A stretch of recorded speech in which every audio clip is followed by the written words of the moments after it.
Hermanos, buenos días. El Señor les bendice. Hoy es domingo, febrero 14 del año 2021. Y pues un día más de poder compartirles la palabra de Dios. Es el deseo de mi corazón que esto sea de mucha bendición para ustedes, como todas las veces que he compartido. Y disculpen por cualquier error o por cualquier cosa. Es error del hombre, no de Dios. Bendito sea Cristo. Alabado sea Él. Damos gracias a Dios porque el Señor nos ha mantenido sanos, nos ha mantenido bien, nos ha cuidado, a mí y a mi familia, y así espero que Dios lo esté haciendo también en ustedes, en sus familias, en cada uno de los miembros de la Iglesia Herederos del Reino, que Dios los tenga en el hueco de su mano, protegiéndolos y cuidándolos. Doy gracias a Dios por sus vidas y pues agradezco que pueda por este medio de nuevo poder comunicarme con ustedes. Bendito sea Dios.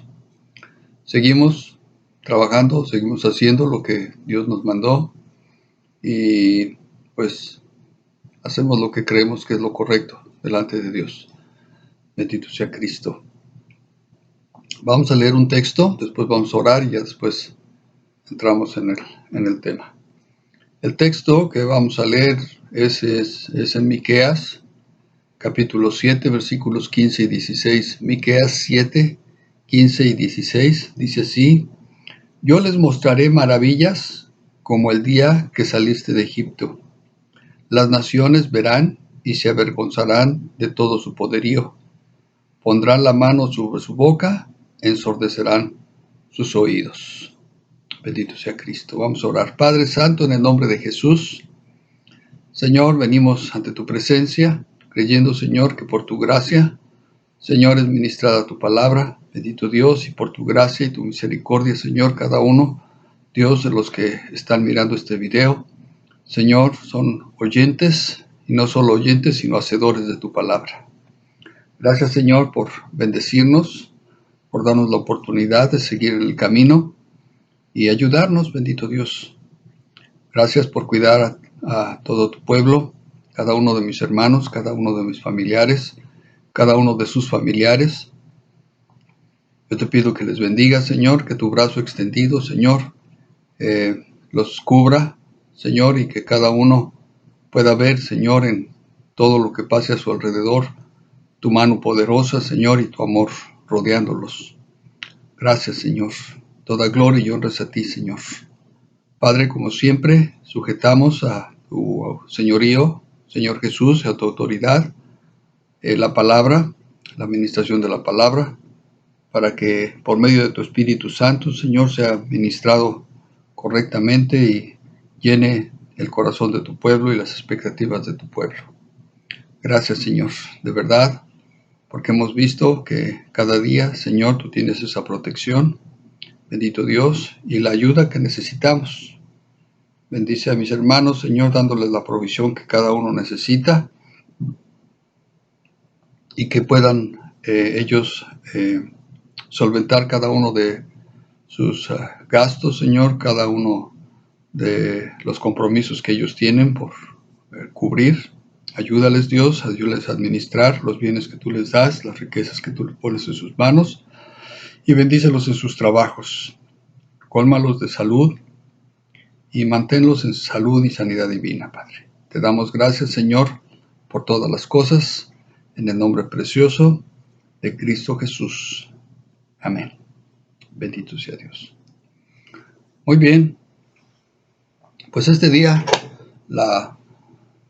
el estudio o lo que voy a compartirles lo he llamado el propósito de Dios en su poder. El propósito de Dios en su poder.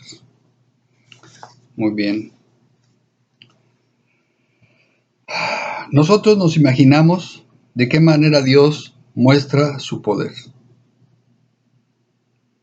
La obra en maneras misteriosas,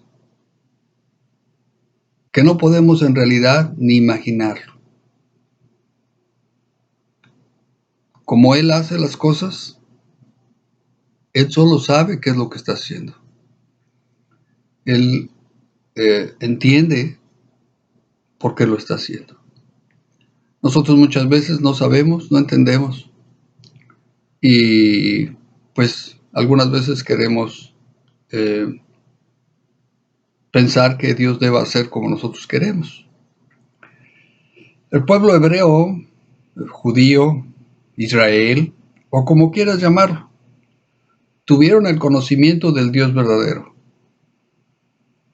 creador del universo y de todas las cosas. Esto fue antes de que cualquier otro pueblo o civilización.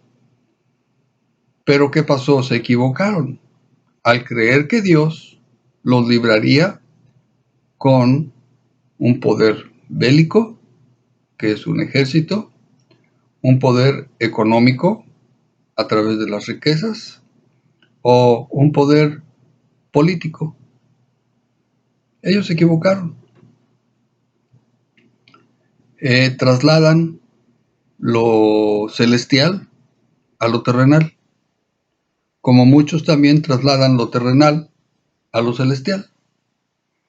Cuando al Señor Jesús le preguntaron si una mujer que había sido esposa de 7 hermanos, ¿de cuál de ellos sería esposa en el cielo? El Señor les dijo que ignoraban las escrituras, porque en el cielo no se dan en casamiento. Y una vez mi pastor dijo que el cielo no es una extensión de la tierra. Y eso tiene mucho sentido, tiene mucha razón. No podemos pensar que las cosas en el cielo van a ser igual que aquí en la tierra. Entonces no sería cielo, sería otra cosa. Sería una extensión de la tierra. Entonces, ¿qué quiere decir esto? Que no podemos pensar que lo que Dios va a hacer es lo que yo estoy pensando que Dios debe hacer. Dios piensa solo. Dios tiene sus propias ideas. Dios toma sus propias decisiones. Es decir, Dios no hace como nosotros queremos que haga. Él no está sujeto a nosotros. Nosotros estamos sujetos a Dios, o debemos estar sujetos a Dios. Entonces, aunque nosotros pensemos las mejores maneras o formas de cosas que se deben hacer, Dios tiene otras maneras de hacerlo. Cuando Israel estuvo 430 años en esclavitud en Egipto, los hebreos tenían la idea de que Dios enviaría a un ejército que pudiera librarlos de la esclavitud. Pensaban que esa sería la única forma de hacerlo, ya que Egipto en ese entonces era la nación que dominaba el mundo con su poderío bélico, económico y obviamente con su manera de gobernarse. Así que para ser librados o libertados de la esclavitud tenía que ser una nación que venciera a este pueblo sometiéndolos y de esa manera rescatarlos de su esclavitud. ¿Cuál era el propósito o cuál era la razón? Pues permitirles ir a la tierra prometida a sus padres, la tierra que Dios le había prometido a sus padres, pero ellos no tenían ni idea de lo que Dios haría. Sí, ciertamente era mucha gente la que estaba ahí y fueron poco más, según los estudiosos dicen que eran un poco más de 2 millones de personas las que salieron cuando Israel fue liberado de la esclavitud de Egipto, y vamos a ver algunas cositas más ahí. Pues muchos de ellos estaban clamando porque la esclavitud se acabara, porque la esclavitud dejara de tenerlos en esa condición. Pero parecía que las autoridades, los egipcios, no tenían la menor idea, no tenían la menor intención de dejarlos libres. Ellos eran su fuerza de trabajo. Es decir, los egipcios no hacían nada, los esclavos hacían todo. Pues ¿quién va a querer dejar ir a un pueblo que trabaja por ti? Pues no, nadie. Entonces los que clamaban a Dios, pues clamaban porque Dios mandara a un capitán, a un general, a un jefe de ejército o de nación, que llegara, invadiera Egipto y dijera a todos los hebreos quedan libres, ya no son más esclavos. Eso es lo que ellos clamaban y pedían. Sin embargo, pues Dios tenía sus propios planes. No eran los planes que estos hombres habían pensado, habían creído que iba a poder ser, porque pareciera que esa era la única solución.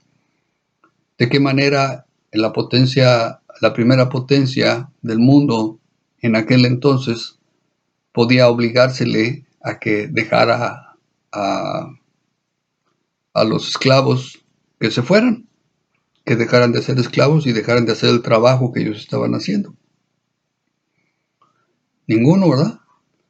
Entonces, ellos tenían una idea, guardaban una promesa en su corazón, que Dios los llevaría a la tierra prometida, a Canaán, la tierra que había prometido a sus padres, pero estaban ahí, atorados, 430 años en esclavitud, y no había visión futura de que eso fuera a cambiar. Pero ellos clamaban, no todos, pero sí había quienes clamaban. Y dice que la escritura que Dios oyó el clamor de su pueblo y entonces se propuso hacer algo, ¿verdad? ¿Qué fue lo que Dios hizo? Bueno, Dios escogió un varón hebreo nacido en Egipto en ese entonces, nacido en Egipto. Pero no se adquiría la nacionalidad egipcia por el solo hecho de nacer en Egipto. Cuando un hebreo nacía, seguía siendo hebreo. Aunque si hubiera habido quizás actas de nacimiento, dirían que nació un hebreo, no un egipcio, sino un hebreo en tierra egipcia. ¿Verdad? Y cuando este varón nació, pues había una condena de muerte sobre de su vida, de parte de Faraón, por ser un varón hebreo. Porque los egipcios, las autoridades egipcias, el faraón y sus huestes, vamos a decirlo así, pues habían mirado o habían visto que los hebreos estaban proliferando, que estaban siendo muchos ya, porque los hebreos se multiplicaban. Y entonces, pues dijeron, si dejamos que los hebreos sigan prosperando, sigan siendo más, pues puede llegar el momento en que se pongan de acuerdo con algún otro reino, y siendo ellos más que nosotros, pues pueden acabarnos. Entonces, la encomienda era matar a todos los niños varones nacidos en Egipto de los hebreos. Esa era la encomienda. Es decir, que ya no hubiera más varones hebreos. Y bueno, quiero pensar que fueron muchos los niños que mataron, que nacieron. Sin embargo, uno que escogió Dios fue guardado por su madre por 3 meses. Dice que siendo hermoso el niño, pues ellos lo guardaron por 3 meses. No quiero pensar que a los feitos sí los entregaron a morir. A los feitos los hayan entregado a morir, ¿verdad? Y a los bonitos pues los guardaban. No, no es el caso, no creo que sea el caso. Pero dice que el niño era hermoso y que su mamá no quiso que lo mataran, entonces lo escondió por 3 meses. Pero no pudiéndolo esconder más, dice entonces lo puso en un canasto y lo echó al río. Y entonces ese niño fue recogido por la hija de Faraón. Y de ahí en adelante pues fue criado por la hija de Faraón como si hubiera sido su hijo. Pero había habido una condena de muerte sobre de su vida. Es decir, si su madre no lo hubiera escondido, ese varón no hubiera sobrevivido, lo hubieran matado. Y entonces el libertador, que más tarde vendría a ser, pues no hubiera sido, ¿verdad? ¿Por qué Dios guardó su vida de este niño? Porque Dios tenía un plan más tarde para este varón que cumplir. Bendito sea Cristo. Alabado sea Dios. Este varón, después de 40 años, se identifica con su pueblo, con los hebreos, y no le parece correcto que un egipcio abusare de uno de los hebreos, y entonces se enoja y dice que pues que mata a este egipcio y lo entierra, defendiendo a un hebreo, ¿verdad? Dice también que al día siguiente estaban dos hebreos peleando, y entonces él había pasado por una situación donde había tenido que matar a un egipcio para que no matara a un hebreo, pero lo que él estaba viendo es que entre ellos estaban maltratando. Entonces él se acerca y le dice, hey, ¿por qué están peleando? No deberían hacer eso. Y entonces uno de ellos le dice, ¿y a ti quién te ha puesto por juez entre nosotros? ¿Me vas a matar igual que mataste al egipcio? Entonces dice la escritura que él se da cuenta que el asunto había sido descubierto y que aún ya había llegado a oídos de Faraón. Entonces Faraón manda matar a Moisés. Ya no era el Faraón que originalmente había mandado matar a los niños y que Moisés se había librado, sino ahora era otro. Entonces manda a matar a Faraón, a Moisés, y entonces Moisés tiene que huir. Se va al desierto y él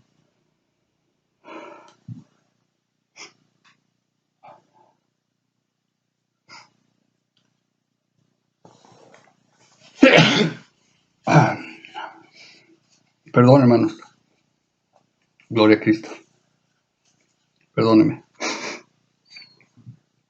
alabado sea Cristo. Entonces él decide irse de ahí, huyendo de Faraón para que no lo matara por lo que él había hecho, y se va al desierto, y pasan 40 años él en el desierto, y aprende a ser pastor de ovejas.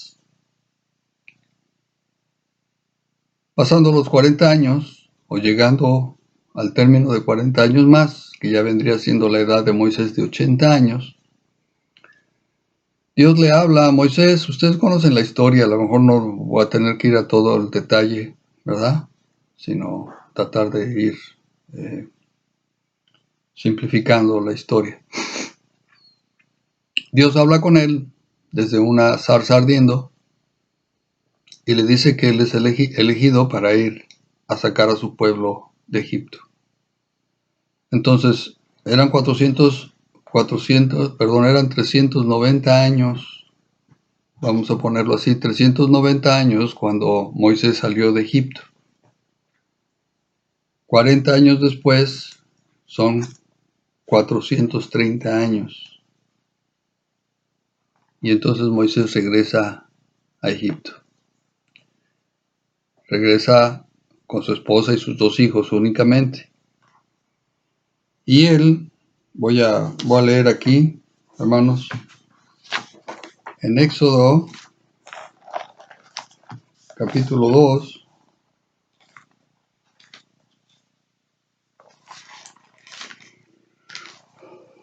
en Éxodo 2, versículos 13 y 14, dice, al día siguiente salió y vio a dos hebreos que reñían. Entonces dijo al que maltrataba al otro, ¿por qué golpeas a tu prójimo? Y él respondió, ¿quién te ha puesto a ti por príncipe y juez sobre nosotros? ¿Piensas matarme como mataste al egipcio? Entonces Moisés tuvo miedo y dijo, ciertamente esto ha sido descubierto. Sin saber Moisés lo que Dios tenía planeado, ni siquiera estos hebreos, estos mismos hebreos que estaban peleando, ellos rechazan la autoridad. Es rechazado Moisés por los hebreos. Dios ya tenía un plan. A uno se le revelaba a Moisés, a uno se le hacía saber qué era lo que Dios tenía planeado, pero Moisés ya estaba empezando a mostrar la posición que Dios le estaba dando. Sin embargo, los mismos hebreos lo rechazaron, no lo quisieron, no quisieron aceptarlo como un líder, ¿verdad? Porque le dice, ¿a ti quién te ha puesto como príncipe y juez? Sin saber que él sería el príncipe y el juez de ese pueblo 40 años después. 40 años después. Muy bien, entonces es este varón, Moisés, el que Dios escoge para librar a su pueblo. Pero su pueblo clamaba por un líder que fuera poderoso, no en dichos o palabras, ni aún en hechos, sino en poder bélico y poder económico. Que eso era lo que ellos habían pensado que era la única manera en que podían ser rescatados. Recordando, por ejemplo, aquí en los Estados Unidos, el tiempo de la esclavitud, ¿verdad? Donde pues la gente de África, los africanos, fueron traídos a los Estados Unidos para ser vendidos como esclavos. Cuando se planea la abolición, ¿verdad? De la esclavitud, que viene por parte de Abraham Lincoln, entonces se genera una guerra,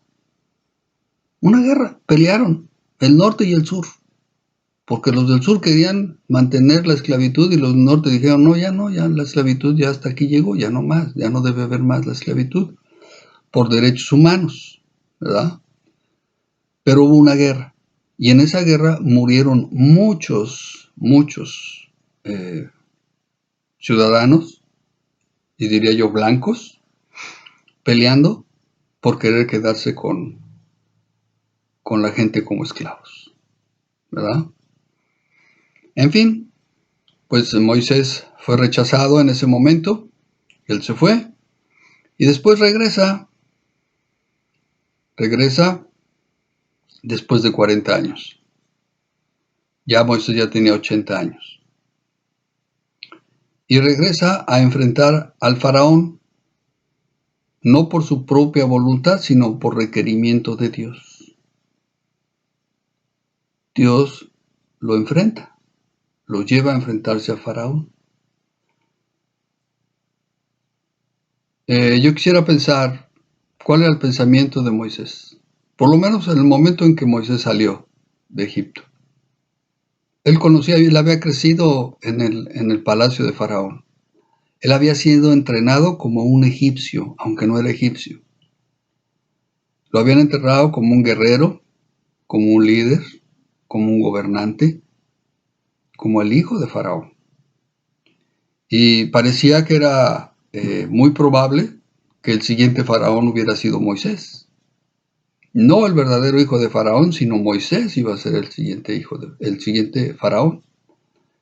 Sin embargo, él al renunciar a ello, al matar a un egipcio, pues tiene que huir. Y entonces las cosas cambian.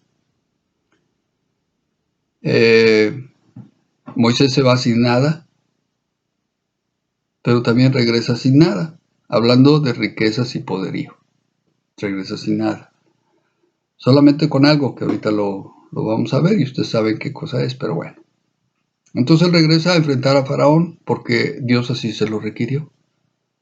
Dijo, vas a ir con Faraón y le vas a decir que deje a mi pueblo salir, que lo deje libre, que ya no lo tenga como esclavo.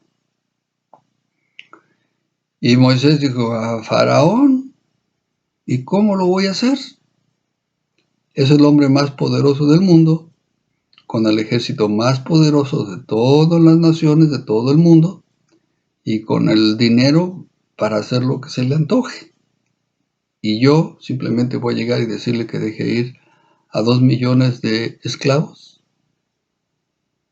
No creo que quiera. Sin embargo, Dios le convenció y le dijo, ve y vas a hacer lo que yo te diga, porque yo voy a hacer que Faraón deje salir a mi pueblo. Entonces, Moisés regresa 40 años después, ya a la edad de 80, sin ejército, sin riquezas y sin una autoridad política. Él simplemente regresa.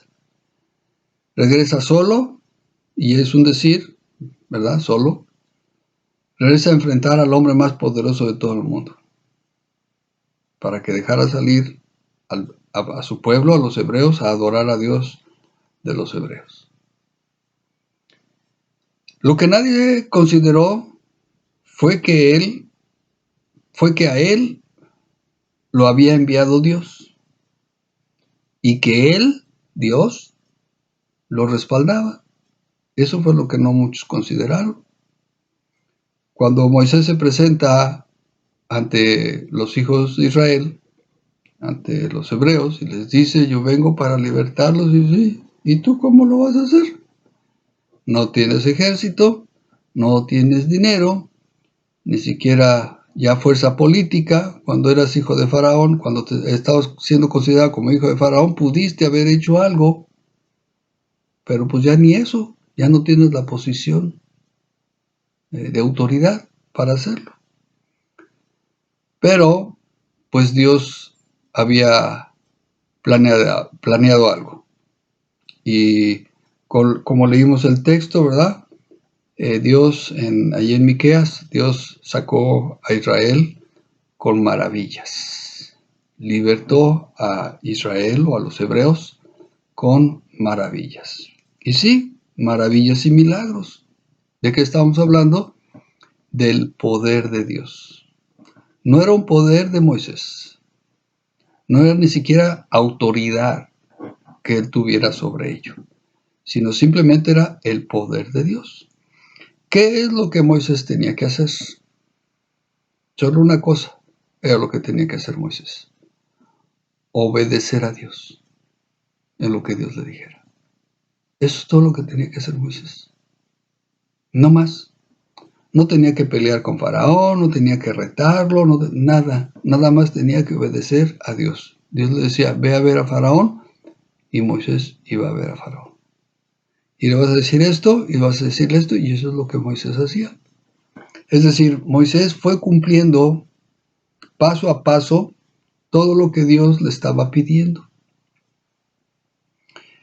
Y entonces, pues como resultado de todo ello, ¿verdad?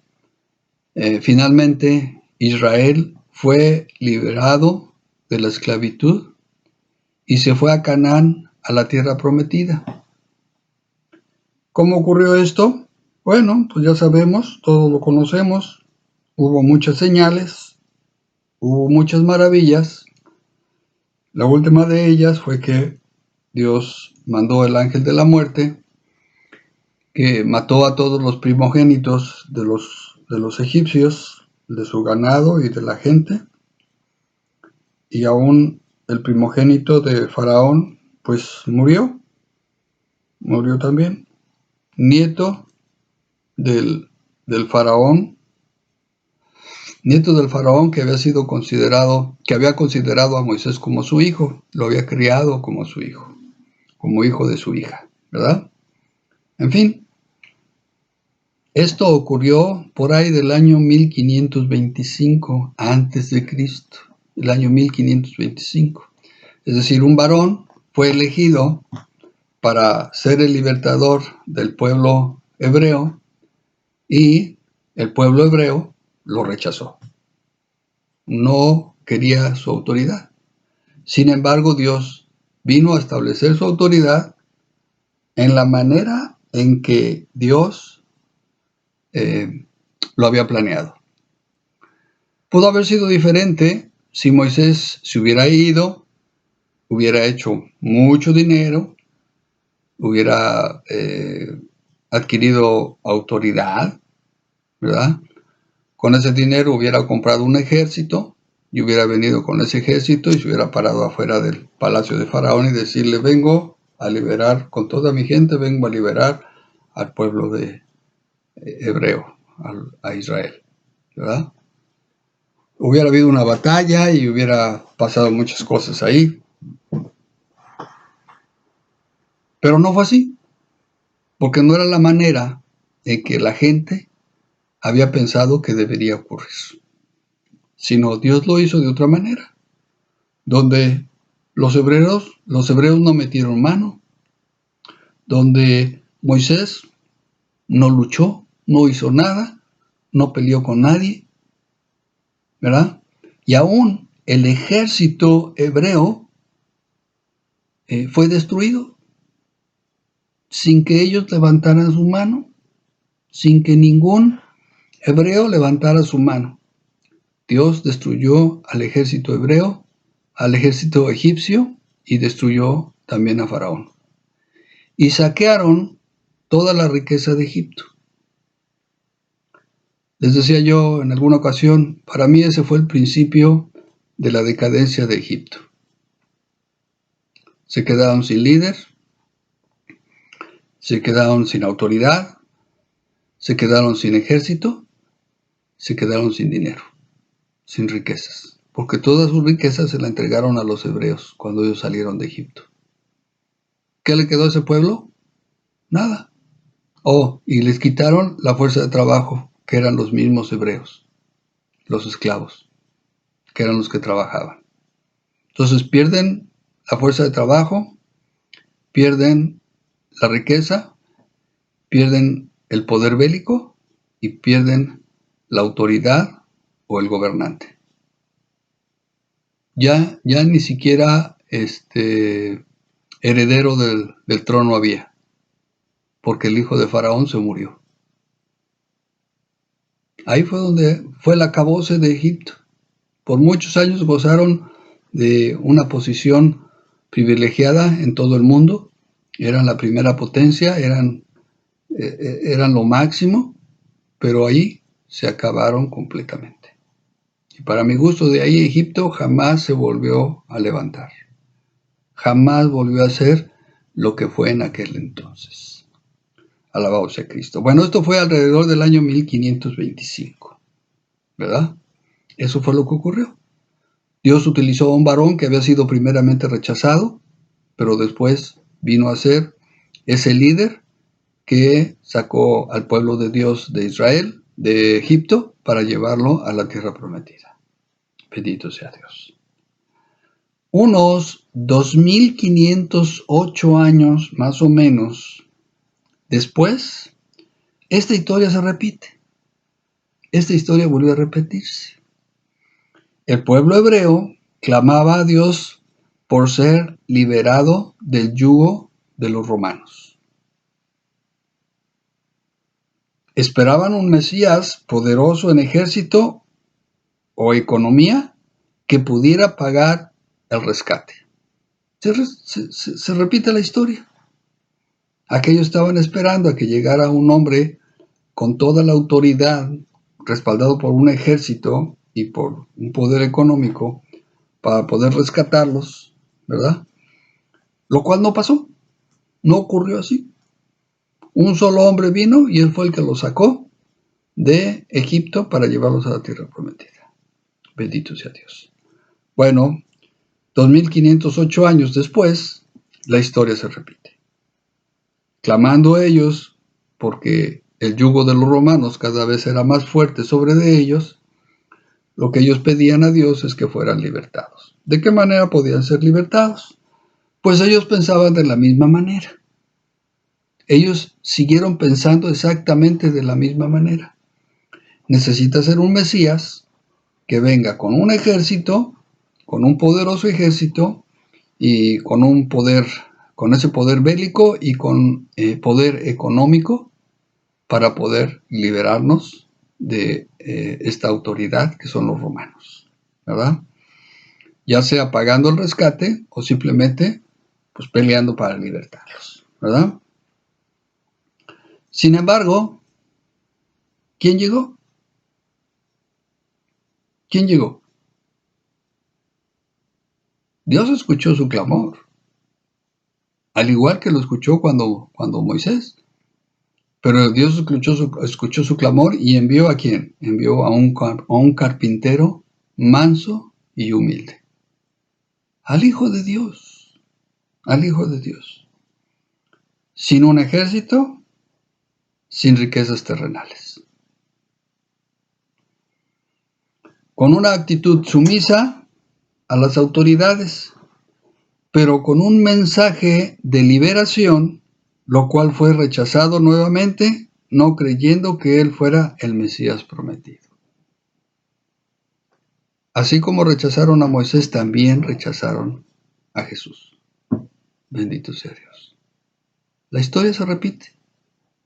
Un solo hombre viene a libertar, viene a traer libertad. Bendito sea Cristo. Pero la liberación que este pueblo necesitaba no era en realidad salir de debajo del yugo de los romanos, aunque ellos era lo que pensaban. De nuevo vamos a regresar a ese punto. La gente piensa que las soluciones o las respuestas son de una manera cuando Dios tiene otra. Ellos pensaban que su problema era estar bajo el yugo de los romanos, pero eso no era realmente su problema. Es más, Jesús, el Hijo de Dios, no fue enviado para sacarlos de bajo el yugo de los romanos, como fue con Moisés, que lo envió Dios para sacarlos bajo el yugo de los egipcios, para que no fueran más esclavos, ¿verdad? Esa es la parte física, aunque la espiritual tuvo mucha fuerza, pero ellos fueron rescatados físicamente, ¿verdad? De la esclavitud. Y después tuvieron que ser rescatados de la esclavitud espiritual, la esclavitud en su alma, porque muchos de ellos, hablando de los que salieron de Egipto, estando en el desierto, viviendo las inclemencias del desierto, pues clamaban por regresar a Egipto porque querían allá. Decían, por lo menos allá teníamos tumbas para cuando moríamos, aquí no tenemos nada.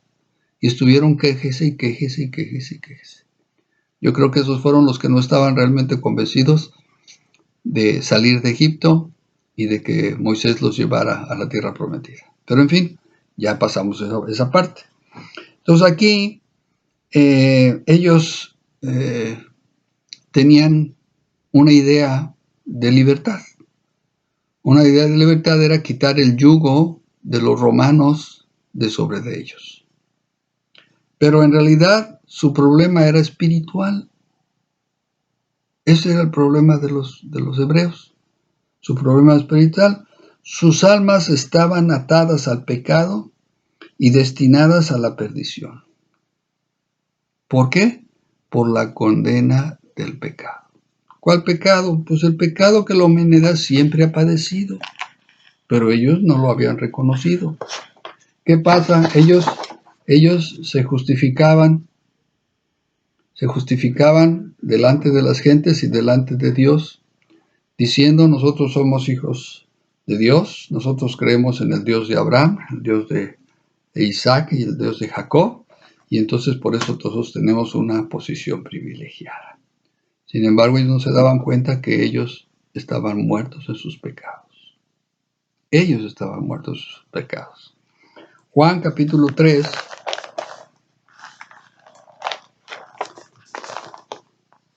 versículo 18, Juan 3, 18 dice así, el que en él cree no es condenado, pero el que no cree ya ha sido condenado porque no ha creído en el nombre del unigénito Hijo de Dios. Ya ha sido condenado. Es decir, es esto.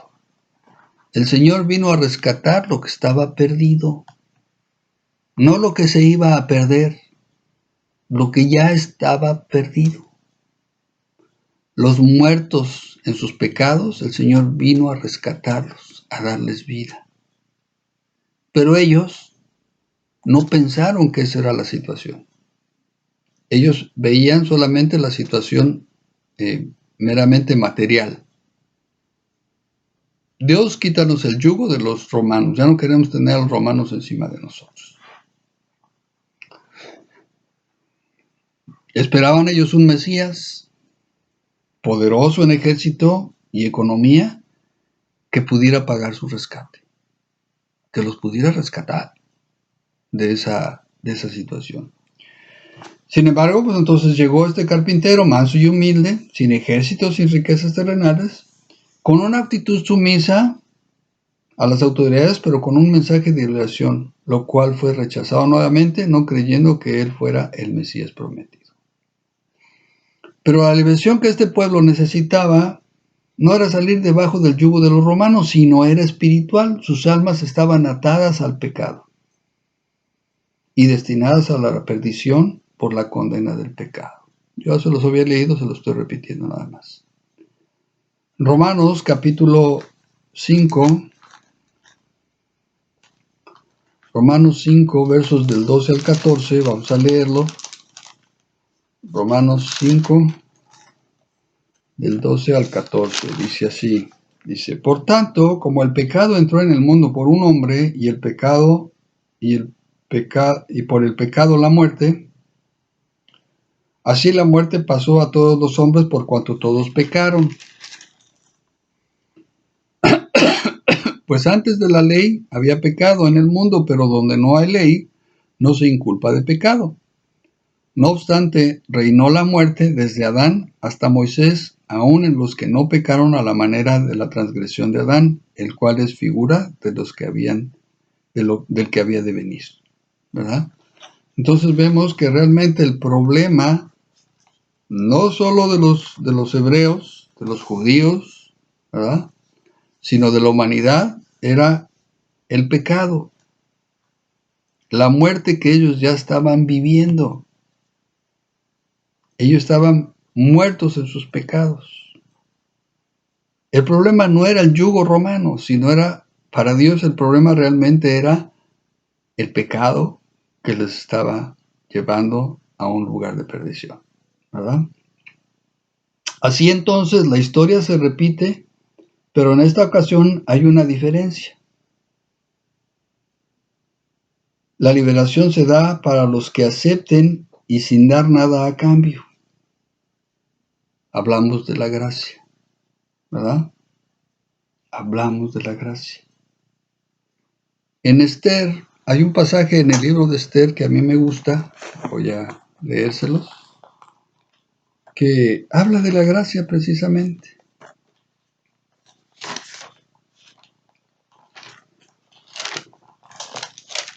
En el capítulo 1, versículo 8, en el libro de Esther, dice así, dice, y la bebida era según esta ley.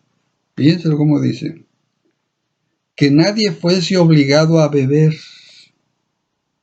porque así lo había mandado el rey a todos los mayordomos de su casa, que se hiciese según la voluntad de cada uno. ¿Qué quiere decir esto? Este pasaje nos está diciendo que la salvación está ahí. Es ese vino, la sangre de Cristo que fue derramada, ¿verdad? Pero, ¿quiénes la van a tomar? Según la voluntad de cada uno. A nadie es obligado, a nadie se le obliga. Es decir, cuando nosotros venimos a Cristo, cada uno de los que hemos venido a Cristo no fuimos obligados a venir a Cristo, sino fue de nuestra propia voluntad decir, Señor, yo te necesito. Necesito de tu sangre preciosa que sea puesta sobre mí y me limpie de mis pecados.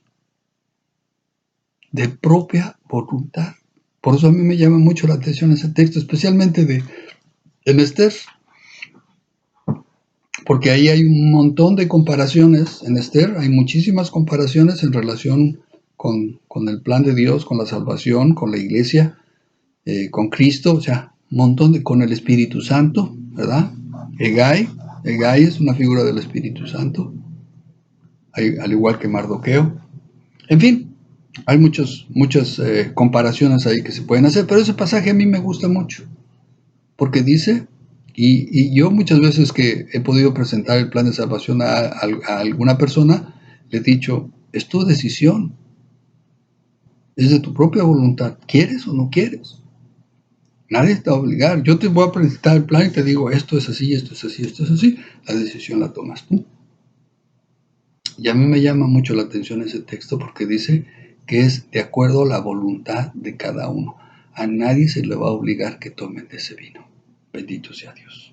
Alabado sea Cristo. Es muy común que la gente piense y crea de qué forma Dios haría algo. La gente hace uso de su imaginación y razonamiento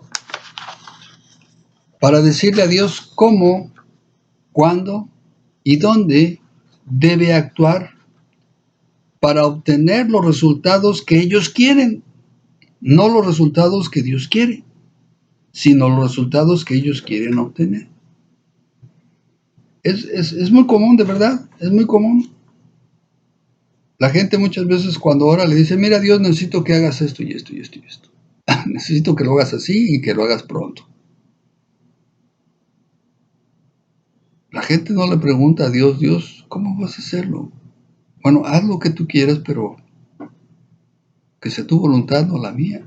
Eso fue lo que dijo el Señor Jesús. Señor, haz tu voluntad, que se haga tu voluntad y no la mía. Porque esto pudo haberse resolucionado de una manera, pero tú sabes cómo se soluciona de la mejor manera. Solo imaginando el pensamiento de los hebreos, ellos querían ser liberados del yugo de los romanos, pero aunado a esto, también querían el control del mundo entero. Ellos dijeron, pues si nuestro Dios es el Dios del universo, pues ¿qué le cuesta hacernos dueños de toda la tierra y nosotros ser los señores y dueños de toda la tierra? Es que ellos no estaban pensando únicamente en la liberación del yugo de los romanos, sino estaban pensando en que ellos vendrían a ser la suprema autoridad en toda la tierra. Pero Dios no tenía ese plan. Ese no era realmente el plan de Dios. Que ellos fueran amos y señores del mundo, con poder bélico y económico, de su Mesías. No, eso no es el plan de Dios. Dios tiene otros planes. ¿Cuántas veces, hermano, tú has visto o has experimentado que en alguna situación, algo que tienes que resolver, un problema o algo, y tú le dices, Señor, pues es que esto solamente así. Es la única manera que puede resolverse. Bueno, eso es lo que tú piensas que es la única manera que se puede resolver. Pero Dios, ¿qué es lo que piensa? Y es muy importante que nosotros sepamos poner las cosas en las manos de Dios para que sea Dios el que lo resuelva. Y no solo te pasa a ti, a mí también me pasa. Y yo creo que nos pasa a todos. A veces nos sentimos tan diestros, tan buenos, tan chichos para hacer las cosas, que nosotros decidimos cómo se resuelve, cómo se hace. Y cuando empiezan a haber problemas, entonces, Señor, ayúdame porque esto ya no resultó como yo quería. Ah, pues claro, porque lo quisiste hacer a tu manera, ¿verdad? Ellos creyendo que esto debía ser así, se llevan una sorpresa. Jesús el Mesías ni era poderoso en ejército, ni en riquezas, y además comía y se juntaba con los pecadores. ¿Podía ser reconocido como el Mesías? ¿Como ese personaje con autoridad que ellos estaban esperando? Pues claro que no, porque ellos se lo habían imaginado de esa manera. Ellos habían pensado que la Escritura decía que el Mesías vendría con poder bélico, cuando la Escritura no dice que vendrá con poder bélico, ni aún con riquezas. Dice que vendrá con poder. ¿Cuál poder? El poder de Dios, la autoridad de Dios. Bendito sea Cristo. Entonces, fue rechazado, pero con ese rechazo le dan la oportunidad al resto del mundo para ser salvos por la gracia de Dios, por la gracia de Jesús. Y ahí es donde entramos tú y yo, hermano. Ahí es donde nosotros entramos. Si quieres, en algún momento puedes decirle al judío, muchas gracias, te agradezco mucho, de verdad, que hayas rechazado al Mesías, porque con tu rechazo yo fui aceptado. Bendito sea Dios, alabado sea Cristo. Ahora yo tengo participación en las cosas de Dios, como hijo de Dios, porque Dios nos hizo sus hijos. Cuando nosotros aceptamos la gracia, que es por medio de Jesús, que es Jesús mismo, nosotros fuimos hechos hijos de Dios. Ya no extraños, extranjeros, no, ni siquiera siervos. Ahora somos hijos de Dios. Bendito sea Cristo. Salvos por su gracia. Jesús, al igual que Moisés, tuvo el respaldo de Dios el Padre, para hacer, para hacer maravillas, milagros y prodigios, y con su amor y obediencia rescatar a la humanidad de la pena del pecado. Ahí es donde entramos nosotros. Ahí es donde la historia empieza para nosotros, bendito sea Dios. Siendo enemigos de Dios, no teniendo participación alguna, Dios nos rescató y nos hizo sus hijos. Y nos hizo partícipes, coherederos juntamente con Cristo Jesús. Así es como nosotros llegamos a la escena, a formar parte de la historia de amor jamás contada. Adquirimos la herencia que era para otros, Dios nos la da a nosotros y la tomamos y hacemos uso de ese poder divino para que las huestes del mal sean vencidas. Con la gracia, Dios nos da autoridad, da poder, no un poder económico, no un poder bélico, sino un poder divino para vencer a las huestes del mal. Jesús nos dio de su gracia. Y al darnos de su gracia, entonces podemos echar mano de la vida eterna, como dice Pablo. Primera de Timoteo, capítulo 6. Primera de Timoteo 6, versículos 12 y 19, 12 y 16. Pelea la buena batalla de la fe, echa mano de la vida eterna, a la cual asimismo fuiste llamado, habiendo hecho la buena profesión delante de muchos testigos. Verso 19. Atesorando para sí buen fundamento para lo porvenir, que echen mano de la vida eterna. Bendito sea Dios. Así es que tenemos nosotros esa provisión que Dios utilizó para rescatar a Israel de mano de la esclavitud de los egipcios y que Jesús utilizó para rescatar a la humanidad de la condena del pecado. Bendito sea Dios. Nosotros somos pueblo de Dios. Somos sus hijos, coherederos juntamente con Cristo o de Cristo. Bendito sea Dios. El poder nos ha sido dado, hagamos uso de él conforme a su voluntad y hagamos temblar los cimientos de la tierra, para que sean conocido el nombre de Cristo en todos los rincones de esta tierra.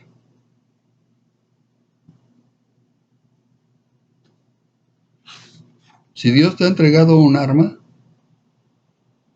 úsala. Es el poder del Espíritu. Úsalo. Ya no va a venir otro Mesías. Ya el Mesías vino. Y ese mismo regresará para hacer otra cosa. Ya no para salvar al mundo, el mundo ya fue salvo por él. Su sangre preciosa fue derramada para que la gente recibiera salvación y fuera perdonada de sus pecados. Lo siguiente que viene, hermanos, es solamente victoria. Cuando Cristo venga, las huestes del mal van a ser vencidas. Y dice la Escritura que reinaremos 1000 años con Cristo y después la eternidad. Bendito sea Dios. La historia se repitió. Fue un pueblo liberado, fue una humanidad liberada, por medio de aquel que nos amó, Cristo Jesús, nuestro Señor y Salvador.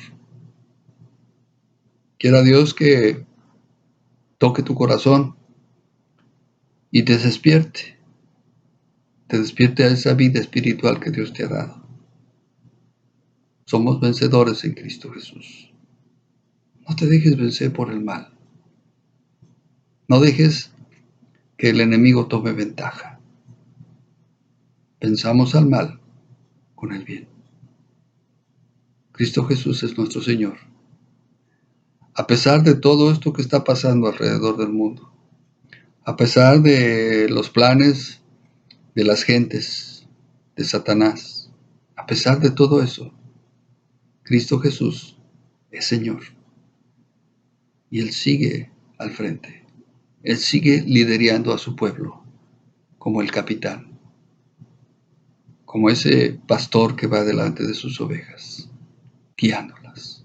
Bendito sea Dios. Eres su oveja. Escucha la voz del pastor. Así dice el Señor. Mis ovejas oyen mi voz. No oyen la voz del enemigo. No oyen la voz de los extraños. Oyen la voz de su pastor. Bendito sea Cristo. Pon oído. Abre tu oído espiritual, hermano. Y escucha la voz de tu pastor. Dios te bendiga. Shalom.